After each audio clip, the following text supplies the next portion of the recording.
500% guarantee দিচ্ছি। এই ভিডিওটা শেষ পর্যন্ত দেখার পর তুমি আর কোনোদিন ভগবানের উপর সন্দেহ করবে না। আজ থেকে ভগবানের কাছে কোনো নির্দিষ্ট জিনিস চাওয়া বন্ধ করে দাও। শুধু এইটুকুই বলো, ভগবান, আমার জন্য যেটা সবচেয়ে ভালো সেটাই তুমি করে দাও। বিশ্বাস করো, কয়েকদিনের মধ্যেই বুঝবে কিছু একটা বদলাচ্ছে।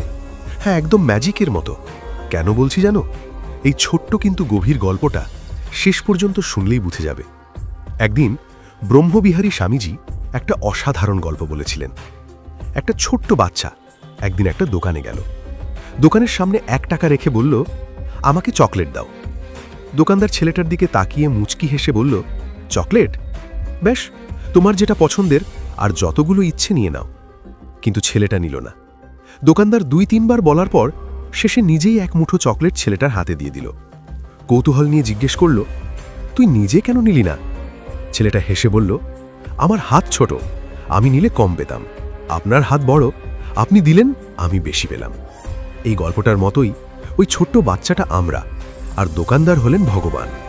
তাই কখনো ভগবানের সামনে নিজের চাওয়াকে সীমাবদ্ধ করো না।